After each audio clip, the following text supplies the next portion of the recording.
Hi everyone, my name is Anita Ladhani. I'm a licensed clinical social worker and an energy practitioner. And today I want to talk to you about something that's very, very taboo, a subject that a lot of us don't even want to acknowledge that it's happening. And that is the sexual abuse of our boys, of our sons. So unfortunately, sexual abuse happens more frequently than we'd like to acknowledge. And the reason I'm aware of it a little too personally is not only as a female sexual abuse survivor myself, as a therapist, I have the privilege of working with a lot of men. As a therapist, I have the privilege of working with a lot of male clients who inadvertently share with me in the confidentiality of the session that they were victims of sexual abuse as little boys or as teenagers. And so I'd like to address the men in our lives who may have experienced this.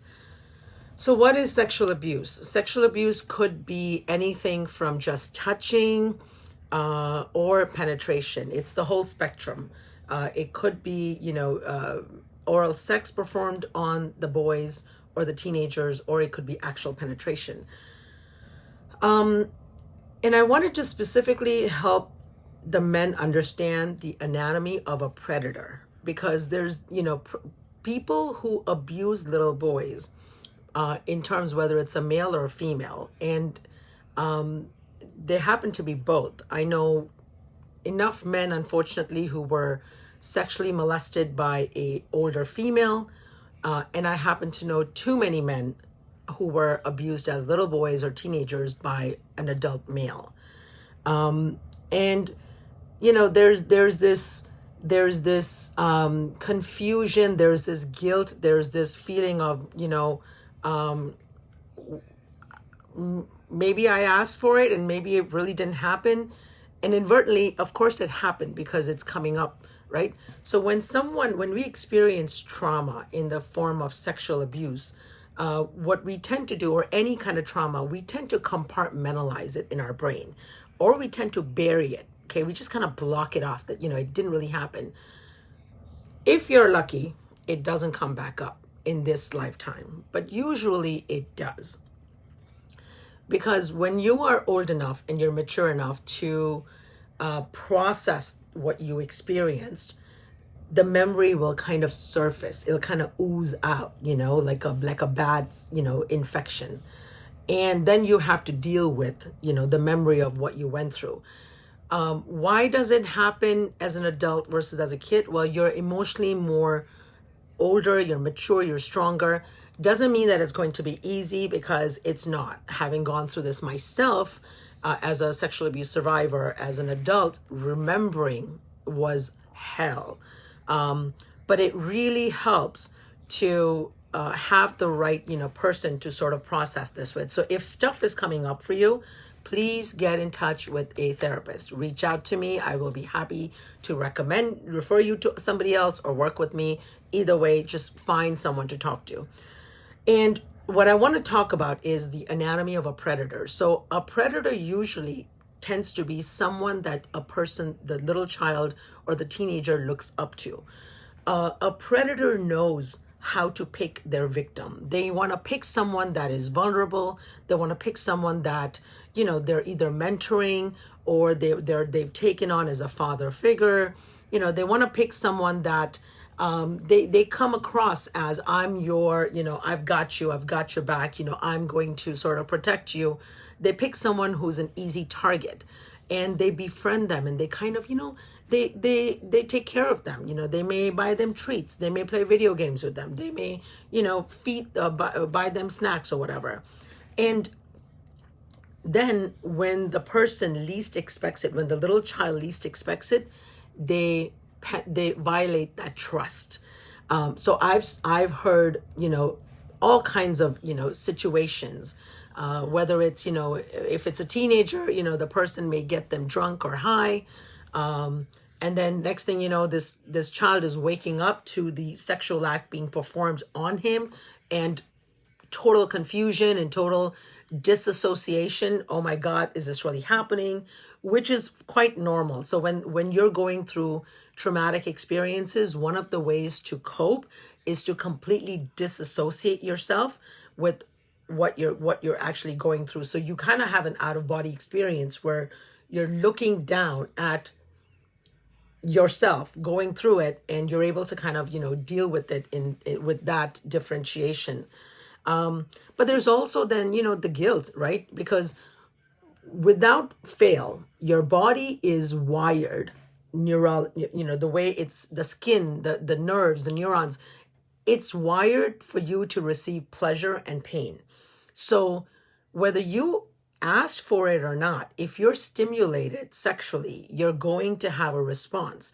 And men having had penises that obviously get an erection, it's quite it's right there. You can't deny that you are turned on, and there is this guilt, like, wait a minute, I'm turned on, so maybe I'm enjoying this, so maybe I asked for it, so maybe I'm partly responsible for inviting this. But women don't quite have that. We don't get erections, so but we still may enjoy that. It's still pleasurable when you're stimulated in a sexual way, and that can be very confusing for the victim of sexual abuse because you question yourself. So let me make it very clear: as a victim of sexual abuse, it is never your fault. Just because your body physically enjoys something doesn't mean you deserved it, doesn't mean you asked for it, and doesn't mean that you invited it. Let's be very clear. It's just the response. It's just an automatic response. And it's not anything you can do to control that. Babies, little baby boys will get an erection just because their penises are stimulated. Doesn't mean that they're sexually turned on per se. And then there's a lot of guilt associated with that whole process, right? Because sometimes you can't get yourself out of that situation in terms of, this may be a person that you continue to maybe be exposed to. It may be a family member that you kind of, go over their house again. It may be a coach. It may be, a family friend. It may be whoever that you find yourself around, not really wanting that, knowing that, this crap is happening, but yet feeling helpless to do anything about it. So there's also a lot of, one of the things that, kids and teenagers who go through sexual abuse will tend to have lapse in memory. Okay, so what will happen is literally like chunks of their life, of their childhood, of their adult, teenagers, whatever, you just will not remember details, which is normal because, again, that's you suppressing it. And with it goes everything that may have happened. So it's not like you're having complete amnesia, but you just won't remember stuff. And your memory may be formed by either pictures, or photographs of what, you've seen in your family albums, or it may be formed by, what your friends and family have said. Oh, do you remember that? This happened and you did this. And you're like, no, I don't. But now you've used that information to sort of put together a memory of what your childhood or your adulthood was like. So, the first step is really acknowledging that this is even an issue, okay? And so for men who, if this is coming up, get help. Reach out to a therapist, reach out to me. Like I said, I'll be happy to either work with you. There are easier, quicker, and I say easy because with a grain of salt, because, opening up this can of worms is never easy, but there's some therapeutic approaches. And if you work with someone who is trained to work with trauma, you can really quickly process and heal through this. For moms who are raising sons, I cannot stress this enough. You must be hyper vigilant around your sons. You must be hyper vigilant around who your boys are exposed to. Don't get comfortable and think that just because it's a family member or because it's a coach or it's someone that it's completely okay.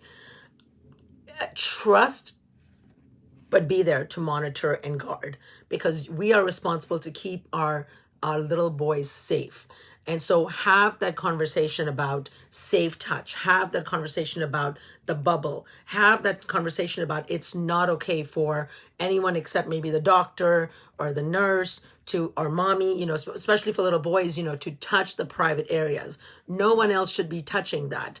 And also have that conversation before, God forbid, your kid is molested, to say, if God forbid someone is doing this, you can come tell mommy, because that is, teach them about, being able to speak about keeping their personal space private and safe, and advocating for themselves. And very, very important, if your child is coming to you and saying to you that, someone touched me or whatever, our first reaction is usually, depends on who the adult is, to kind of think the child is making it up. Unfortunately, that's more common than not. Listen and pay attention. Give the child the benefit of the doubt. Reach out and, first of all, immediately isolate your child from whoever this person is. Obviously, hopefully you don't put your child in that situation, but stuff happens regardless of how vigilant you may be.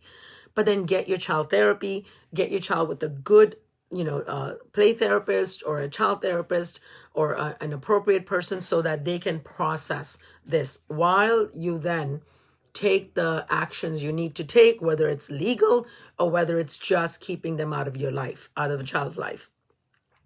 So this is important for men, because what happens is what you've experienced as a young boy or a teenager absolutely affects your current relationships. So you may think that you're being insecure, or you may think you're being possessive, or you may have anger issues or whatever, but where that's coming from is actually your childhood trauma. And one of them could be the sexual abuse, sexual molestation, bullying, all of that. So it's really important, if things are not going right for you as an adult and your personal relationships are impacted, then it's time to stop and do the work and look at, with a therapist, where is this coming from? Because all that stuff, it's like, you can put trash, your old food and garbage in a container, and you can put the lid on there, but you have to send that trash to the trash fill, right? The landfill. If you don't do that, or you put it in, a compost pile and let it recycle, but if you just leave it there, it's going to get rotten, and it's going to smell, and eventually it's going to ooze out. And that's kind of what happens with traumatic experiences, especially sexual abuse. Anyways, I hope this was helpful. I am here to answer questions, to have any open and honest conversations. Please use me. If I can't be of service, then I will be happy to refer you, or to resources where you can. And love and light. Take care. God bless.